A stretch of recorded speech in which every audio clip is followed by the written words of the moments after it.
সকালে ঘুম থেকে উঠে নিজের জন্য এক কাপ চা করে নিচ্ছি। প্রথমে জলটা দিয়ে দিলাম, জলটা ফুটে উঠেছে, অমনি চা পাতাটা দিয়ে দিলাম। যত গরমই পড়ুক না কেন, বাঁচতে গেলে খেতে হবে, আর খেতে গেলে রান্না তো করতেই হবে। এই জন্যে কড়া করে একটু দুধ চা করে নিলাম, নিয়ে সঙ্গে একটু চিড়ে ভাজা নিয়ে চাটা আমি খেয়ে নিয়ে অন্য কাজে হাত দেবো।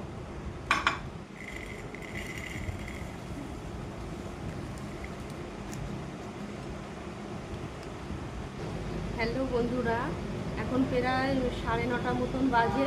সকালবেলায় দেখো চা আর চিড়ে ভাজা নিয়ে বসেছি। শীত গ্রীষ্ম বর্ষা চা ছাড়া কিন্তু আমার চলে না, যত গরমই পড়ুক না কেন। এটা কিন্তু আমার একটা সকালবেলায় মুখ ধুলে আমার একটা কিন্তু খুব ফেভারিট জিনিস চা। তারপরে ভেন্ডিটা কেটে ধুয়ে নিলাম, সঙ্গে পটল আলুটাও কেটে ভালো করে ধুয়ে নিলাম।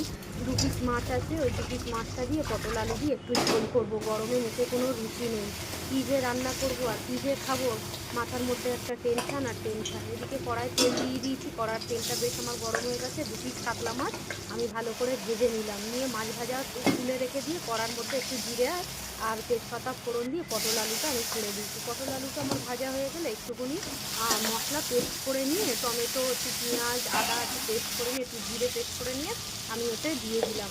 ভালো করে পটল আলু আর মশলা একসঙ্গে কষিয়ে নিয়ে জল ঢেলে দিয়েছি। অপর সাইডে আমার ভেন্ডি আলু ভাজাটাও হয়ে গেছে। আর এতটা পরিমাণেই গরম পড়েছে, গ্যাসের সামনে আর দাঁড়াতে পারছি না, চোখ মুখ ঝলসিয়ে যাচ্ছে যেন। এদিকে পটল আলুর ঝোলটা আমার ফুটে গেছে, 2 পিস কাতলা মাছ আমি দিয়ে দিলাম। ওটা মেয়ে আর মেয়ের বাবা খাবে, কেন আমিও অতটা মাছ ভক্ত না, আর আমি সত্যি কথা বলতে মাছ খাই না। পটল আলুর তরকারিটা আমার রেডি হয়ে গেছে, টেবিলে রেখে দিলাম। ভেন্ডি আলুর তরকারি আর পটল, ভেন্ডি ভাজা আর পটলের তরকারি আর ভাত করেছি। টাটা।